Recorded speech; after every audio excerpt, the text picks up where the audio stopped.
Mummy ఏం చేస్తున్నావు?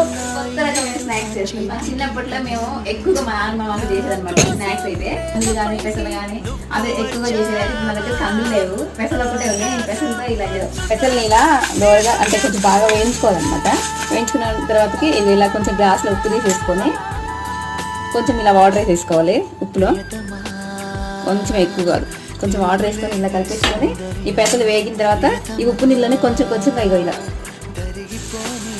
ఇలా అంతా ఒకేసారి వేసుకోవద్దు. కొంచెం నీళ్ళని ఒకేసారి పోసానుకో మెత్తగా అయిపోతాయి పెసలు. అందుకనే కొంచెం కొంచెంగా వేసుకొని ఇలా వేయించుకుంటే ఎక్కువ కందులతో చేసాను. నాకు కందులు నానబెట్టేసి అట్లా వేయించేసి ఇచ్చేదన్నమాట. అలా టేస్టీగా ఉంటుంది. మీరు ఎప్పుడైనా తినారా లేదా అనేది కమెంట్ చేయండి. ఇక మొత్తం మీద రెడీ చేయండి. వీటిని ఇలా గిన్నెగా వేడివేడిగా ఉప్పుగా కరెక్ట్ లాడుతూ భలే ఉంటాయి. ఉప్పు పెడతాను వాళ్ళకి వీటిని టేస్ట్ కట్టింది అనమాట. ఇది కావున్నాయి.